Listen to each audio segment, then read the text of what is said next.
தமிழ் நெஞ்சங்களுக்கு அன்பு வணக்கம். நான் உங்கள் கோடங்கி. செந்தில் பாலாஜி இப்போது தலைமறைவாக இருக்கிறாரா, மருத்துவமனையில் இருக்காரா? ஆனால் விரைவில் அவர் கைது செய்யப்படுவார். அது மட்டும் ரொம்ப தெளிவாக தெரியுது.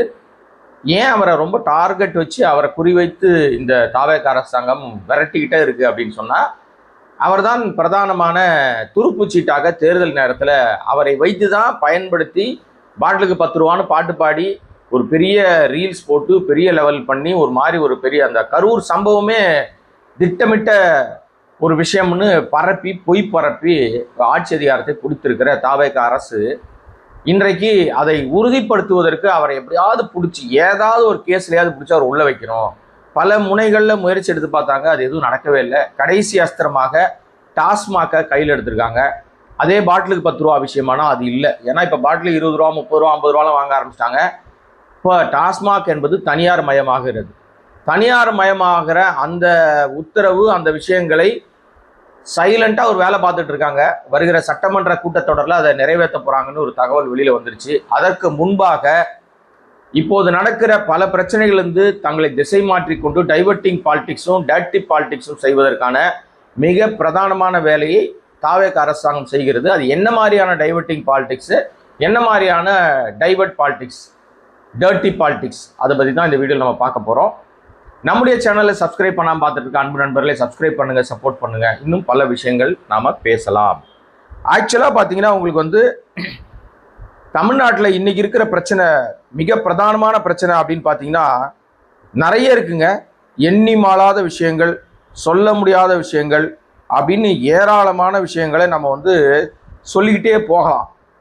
அதில் ரொம்ப பிரதானமான விஷயம் என்னன்னா, தொடர்ந்து தமிழ்நாட்டில் தொடர் மின்வெட்டு டெய்லி அது ஒரு பெரும் பிரச்சனையாக இருக்குது. இன்றைக்கு தமிழ்நாடு அரசாங்கத்தை கேள்வி கேட்கக்கூடிய லெவலில் அந்த ஒப்பந்த தொழிலாளர்கள் சொல்லப்படுகிற மின்துறையில் வேலை பார்த்து கொண்டிருக்கிற ஒப்பந்த தொழிலாளர்கள் இன்றைக்கு போராட்டம் செய்கிற நிலைமைக்கு தள்ளப்பட்டிருக்காங்க.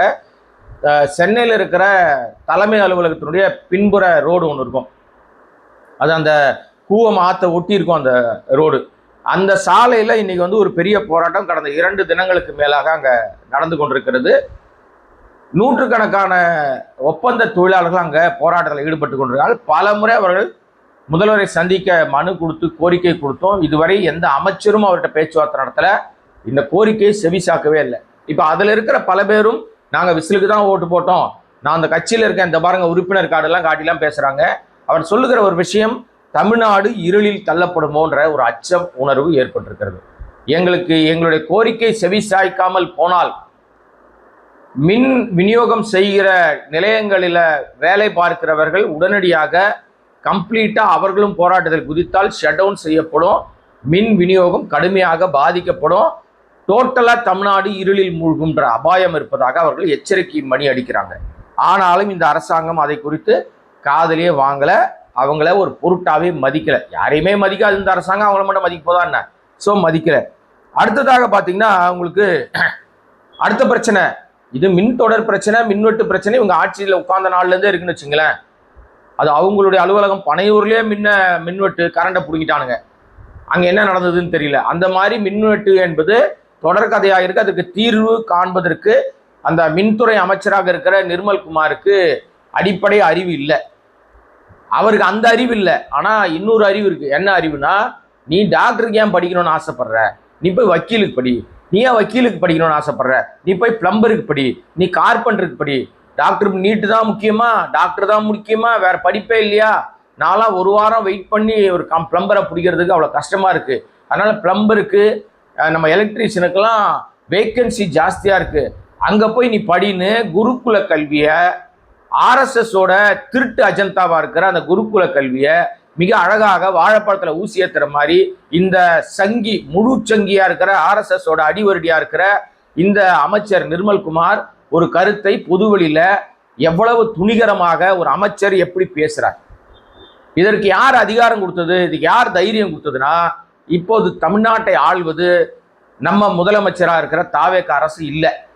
இப்போ கூட கடந்த வீடியோவில் ஒருத்தர் எனக்கு கமெண்ட் போட்டிருந்தாரு, என்னங்க உங்களுடைய வழக்கமாக சொல்லக்கூடிய முதலமைச்சர் சப்பு விஜய்னு பேர் சொல்ல மாட்டேங்கிறீங்க, நீங்கள் முதலமைச்சர்னே பேசுகிறீங்களே, உங்களை யாராவது மிரட்டிட்டாங்களா, உங்களை யாராவது ஏதாவது த்ரெட்டன் பண்ணிட்டாங்களான்னு ஒரு கேள்வி போட்டிருந்தார்.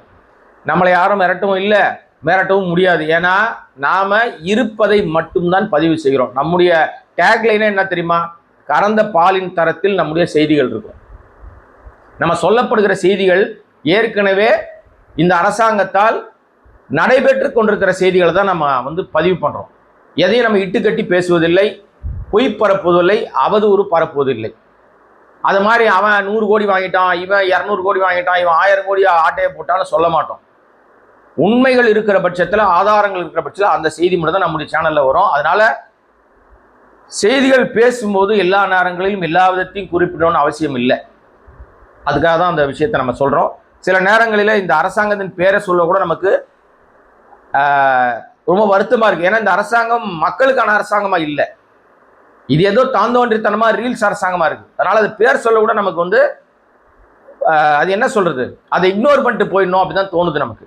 எனிவே, அடுத்ததாக இந்த தாவேக அரசாங்கத்துக்கு, இந்த தற்கூரி அரசாங்கத்துக்கு இன்னொரு பெரிய சிக்கல் என்ன அப்படின்னு சொன்னா தமிழ்தாய் வாழ்த்து சிக்கல். நாங்க முதல்ல தமிழ்தாய் வாழ்த்து தான் பாடுவோம்னு அமைச்சர் முட்டு கொடுப்பார், நம்ம நண்பர் ராஜ்மோகன் முட்டு கொடுப்பார்.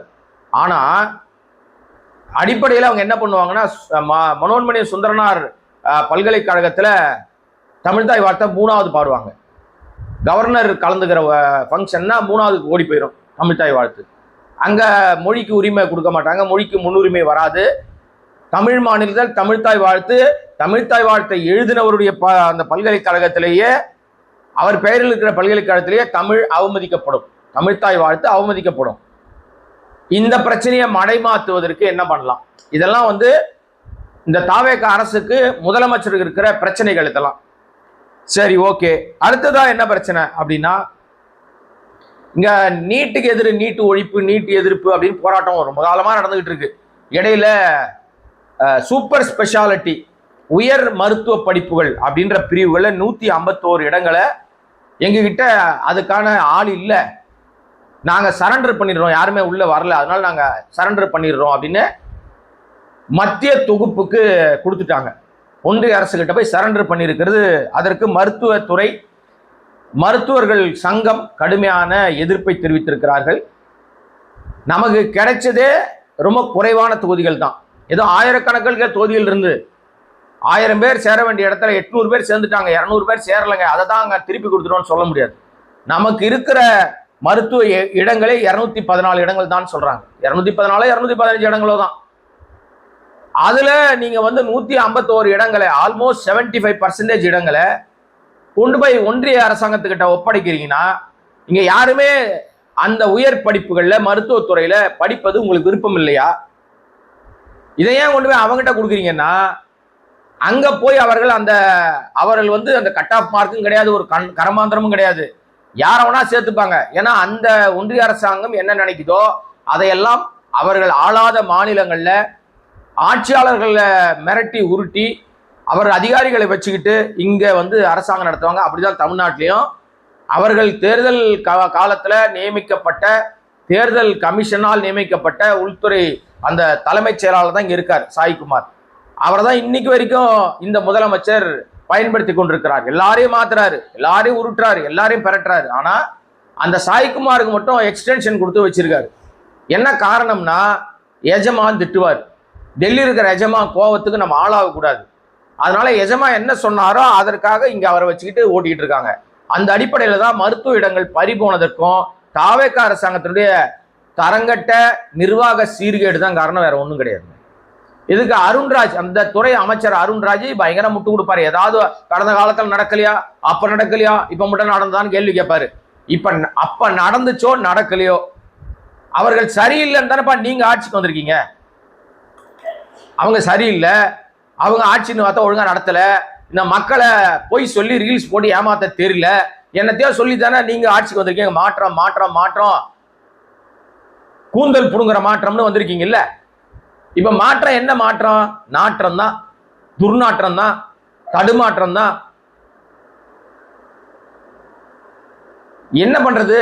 151 இடங்கள்ங்க, மொத்தம் இருக்கிறதே 215 இடங்கள் தான் சொல்றாங்க. அப்ப 215 230 இடங்களுக்குள்ள 200 இடங்கள் 220 இடங்களுக்குள்ள இருக்கிற அந்த தொகுப்பில் இருந்து 151 இடங்கள் அப்ப ஆல்மோஸ்ட் 75% மேற்பட்ட இடங்களை தாரை வார்த்திருக்கிறீர்கள் என்று சொன்னால் அதுல யாரோ ஒருத்தர் அங்க எங்கேயோ இருந்தோ படிப்பான், ஏதோ ஒரு ஊர்ல வேற ஒரு மாநிலத்திலிருந்து ஒருத்தர் அதை படிச்சுட்டு இங்க வந்து வேலை செய்வான். அவனுக்கு தமிழும் தெரியாது, ஒரு கன்றாவியும் தெரியாது. இங்க இருக்கிறவன் பேன அவங்க வேலை செய்வான். இதுதான் மாற்றம். இதை அந்த இடத்துல அதற்கு எதிர்ப்பாக வந்த வழக்கு நேரத்துல கூட தமிழ்நாட்டினுடைய அந்த சட்ட வல்லுநர்களா இருக்கக்கூடிய அரசு வழக்கறிஞர்கள் அந்த நேரத்தில் ஆஜராகாமல் எங்க போனாங்க? ஏன்னா பல வழக்குகள்ல பல நீதிமன்றங்கள்ல அரசு வழக்கறிஞர்கள் இல்ல, போடலை இன்னும். அதுல அந்த ஊழல், பஞ்சாயத்து, காசு பிரச்சனை, பிபியோட பணம்னு ஒரு பெரிய பஞ்சாயத்து ஓடிட்டு இருக்கு. இதெல்லாம் தாவேக அரசுக்கு ஒரு பின்னடைவு. அப்புறம் வந்து காவிரி நீர் பிரச்சனை. மேட்டூர்ல ஜூன் மாசம் 12ஆம் தேதி திறக்கணும், தண்ணி திறந்திருக்கணும். கடந்த 5 ஆண்டுகளும் திறக்கப்படுச்சு. கடைமடையில விவசாயம் சுத்தமா இல்லை. ஏன்னா குறுவை சாகுபடிக்கு வந்து தண்ணி திறந்தாதான் செய்ய முடியும். அவர்கள் இன்னைக்கு விளைநிலங்கள் பாலமா வெடிச்சு போய் கிடக்குது. தண்ணி திறக்கல, 40 நாளை தாண்டிடுச்சு. மேகதாது அணை கட்டுவேன்னு ஒத்த காலில் நிக்குது கர்நாடகா. இந்த நேரத்துல நான் கர்நாடகாவில் போய் பேச்சுவார்த்தை நடத்த போறேன்னு கிளம்பலான்னு ஐடியா பண்ணாரு. ஆனா யார் சொன்ன ஐடியான்னு தெரியல, அது போவாரா போக மாட்டாருன்னு தெரியல. ஒரு அமைச்சர் போவாருன்னாரு, ஒரு அமைச்சர் போக மாட்டாருன்றாரு. அமைச்சர்களுக்குள்ளே ஒரு முரண் கருத்து, அவர்களுக்குள்ள ஒரு ஒற்றுமை இல்லை. என்ன நடக்குது ஆட்சிக்குள்ளே தெரியல அவங்களுக்கு. இதுதான் அந்த அரசாங்கத்தோட நிலைமை, தாவேக அரசாங்கத்தோட நிலைமை. இப்ப என்ன தெரியுமா நடக்கும்? கர்நாடகா அந்த மேட்டூர் டேம் திறக்கிற முன்னாடி கர்நாடகா அந்த ஏரியாக்கள்ல கபினி சாகர் உட்பட அங்க இருக்கிற பல இடங்கள்ல முழுமையாக மழை பெய்து கொண்டிருக்கிறது. கர்நாடகா நீர்பிடிப்பு பகுதிகள் எல்லாம் கடுமையான மழை, அதிகபட்சமான மழை இப்ப பெஞ்சுக்கிட்டு இருக்கு. அது நீர் வரத்தும் இப்போ அணைக்கு அதிகமாக வந்துகிட்டு இருக்கு. ஒரு கட்டத்துக்கு மேல என்ன ஆகும் தெரியுமா? அணையை திறக்க வேண்டிய கட்டாயத்துக்கு கர்நாடகா தள்ளப்படும். இன்னைக்கு தண்ணி இல்லை, திறக்க முடியாதுன்னு சொல்லிட்டாங்க. நீதிமன்றம் திறக்க சொல்லி உத்தரவு போட்டிருக்கு. அது ஒரு பக்கம் போயிட்டு இருக்கிற நேரத்தில் அங்க மழை பெஞ்சுக்கிட்டு, இயற்கையாகவே அங்க மழை பெஞ்சுக்கிட்டு இருக்கு. அந்த மழையினால் தண்ணீர் வரத்து மழை நீர் வரத்து அதிகரித்திருக்கிறது. அதன் காரணமாக தண்ணீர் திறக்கிற சூழ்நிலை வரும்போது இப்ப தாவேகா அதை கிரெடிட் எடுத்துக்கும். இந்த முதலமைச்சரா இருக்கிறார் இல்லையா, இவர் அந்த கிரெடிட் எடுத்துப்பார். எப்படி எடுத்துப்பார் தெரியுமா? நான் சொன்னதுனாலதான் தண்ணி திறந்து விட்டாங்க அப்படின்னு ஒரு பெரிய பிட்ட போடுவார். அதுக்கு அந்த என் தம்பி ரூட் மாஃபியாவுடைய அந்த தில்லாலங்கடி திருட்டு வேலை பார்க்கறவன் பொய் பேசுற கும்பல் ஒண்ணு இருக்கு. அந்த கும்பல் எல்லாம் என்ன பண்ணுன்னா, பாத்தியா எங்க அண்ணனுடைய பவர், பாத்தியா எங்க அண்ணன் அங்க சொன்னாரு, சொடக்கு போட்ட நேரத்துல டேமை திறந்து விட்டானுங்க, தண்ணி தமிழ்நாட்டுக்கு தாரையா பாஞ்சு வருது பாரியா. இது வல்லவா தாவேக அரசனுடைய செயல்பாடுன்னு. அது இயற்கையாவே அங்க மழை பெஞ்சுக்கிட்டு இருக்கு. தண்ணி அங்க அணையில ரொம்பிச்சுன்னா அவனே திறந்து விட்டுருவான், இல்லைன்னா அணை அங்க உடஞ்சிரும். அப்ப பயந்து போய் அவனே திறந்து விட்டுருவான். இது இன்னும் சில நாள்ல நடக்கும். அப்ப எங்களால் தான் நடந்ததுன்னு அதுக்கு ஒரு ஸ்டிக்கர் ஒட்டிக்கிறதுக்கு தாவேக அரசாங்கம் தயாரா இருக்கு. இப்ப இந்த மாதிரி நிறைய பிரச்சனைகள்ல இருந்து மடை மாற்றுவதற்காக கொடை பிடிச்சிக்கிட்டு கழிவு நீர் சுத்திகரிப்பு நிலையத்தை ஆய்வு பண்ண போனார். பார்த்தாயா, என் தலைவன் தானே கொடை பிடிச்சிக்கிட்டு ஆய்வு பண்ண போறார். அப்படி ஒரு ரீல்ஸ் போட்டானுங்களே, அதையும் பார்த்தீங்களே நீங்க தான். அப்புறம் இதுவரை யாரும் ஏறாத இடத்திற்கு உயர்ந்த இடத்துல போய் ஆய்வு பண்ண போனார். ரெட் கார்பெட் போட்டு உயர்ந்த இடத்துல ஆய்வு பண்ண போனார். என்னடா போனார்னா, கிண்டி கத்திபராக்கு மேல ஒரு பெரிய என்ன சொல்றது, மெட்ரோ ட்ரெயினுக்கான பாதை அமைக்கும் பணி நடக்குது. அங்க போய் ரீல்ஸ் எடுத்துட்டு இருக்கார். அது வந்து விமானம் தரை இறங்குகிற இடத்தை நோக்கி இருக்கிற வான்வெளி பாதை. அந்த இடத்த ஏற்கனவே அது 100 அடிக்கு மேல இருக்கு. விமானம் அந்த வழியில தான் போயிட்டு சென்னை விமானத்துல இறங்கும், தரையிறங்கும் பகுதி அது. அதனாலதான் நீங்க அந்த பக்கம் போனவர்களுக்கு எல்லாருக்குமே தெரியும், ஆலந்தூர்ல இருந்து விமான நிலையம் வரைக்கும் அந்த மெட்ரோ நிலையத்தினுடைய அந்த மேல் பகுதி முழுவதும் மறைக்கப்பட்டிருக்கும். விமானம் ரொம்ப கீழே தாழ்வாக பறக்கிற பகுதியில பார்க்க முடியாதபடி மறைக்கப்பட்டிருக்கும்.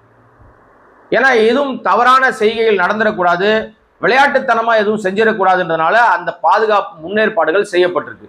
அதே மாதிரி ட்ரோன்கள்னு சொல்லப்படுகிற இந்த ட்ரோன் பறக்க விடுறான் பாருங்க, இதெல்லாம் அந்த பகுதியில் பறக்க விடுவதற்கு தடை செய்யப்பட்டிருக்குது. பறக்கலாம் விட முடியாது, நீங்க அதற்கு அனுமதி பெறப்படணும். ரெண்டாவது, ஆய்வு நடத்துறேன்னு கூட நீங்க வந்து ட்ரோன் பறக்க விட முடியாது. 100 அடிக்கு மேலங்க, கீழே விட்டாலும் பரவாயில்லைங்க, 100 அடிக்கு மேல. அதுக்கு மேல இந்த முதலமைச்சர் ஆய்வு பண்ண போறதா ட்ரோன்ல எடுக்கிறானுங்க காட்சி. நீங்க பார்த்திருப்பீங்க அது ட்ரோன் காட்சி. எல்லாமே பாதுகாப்பு குறைபாடுகளோடு எவ்வளவு மோசமான ஒரு ஆய்வை நடத்தி இருக்கிறது தாவேக அரசாங்கம் பாருங்க. இதெல்லாம் என்னத்துக்காகனா, இதெல்லாம் தான் டைவர்ட்டிங் பாலிடிக்ஸ் சொல்லப்படுகிற மடை மாற்றும் திசை மாற்றும் திருட்டுத்தனமான அரசியல், அயோக்கிய அரசியல்னு சொல்றது இத. ஏன்னா பாத்தியா, ரயில் அவரே டிக்கெட் எடுத்து போனாரு, மெட்ரோ ட்ரெயின்ல அவரே அவர் சொந்த காலால் நடந்து போய் மெட்ரோ ட்ரெயின்ல ஏறினாரு, அதுக்கெல்லாம் போடுவானுங்க ரீல்ஸ். முட்டு கொடுக்குறவன் நிறைய பேர் கிளம்பி வருவான். இது மாதிரி ஏற்கனவே ஆய்வுகள் நிறைய பண்ணிட்டாங்க. அதாவது வெற்றி பெறுவதற்கு முன்பாக தாவேக அரசாங்கம், இந்த முதலமைச்சர் இவர் என்ன பண்ணாருன்னா, அங்க பக்கத்து மாநிலமா இருக்கிற ஆந்திராவை சேர்ந்த அந்த நடிகர் இருக்கார் இல்லையா, அந்த பவன் கல்யாண் மாதிரியே காப்பி அடிச்சார். அவர் என்ன பண்ணாரோ அதை அப்படியே இங்க இமிட்டேட் பண்ணி காப்பி அடிச்சுட்டே இருந்தார். சைக்கிள் ஓட்டினாரு, இளநீ வாங்கி குடிச்சாரு, ஓடி போய் உதவி செய்யற மாதிரி நடிச்சாரு, எல்லா ஏழ்றைகளையும் பண்ணாரு. அவரை பார்த்து பார்த்து காப்பி அடிச்சார். செய்யாத ஒண்ணு ஹாஸ்பிட்டல் போய் படுத்துக்கல, அது மட்டும் தான் அவர் செய்யல. ஆனா அதுக்கும் ட்ரை பண்ணி பார்த்தாரு. மேல இருந்து அப்படியே வண்டியில இருந்து வழிக்கு வந்த மாதிரி ட்ரை பண்ணி பார்த்தாரு. கால் பெசகிருச்சு அப்படின்லாம் சொல்லுவாங்கன்னு பார்த்தாங்க. பட் அது நடக்கல. அது மட்டும்தான் நடக்கலப்பா, எல்லாத்தையும் காப்பி அடிச்சாரு.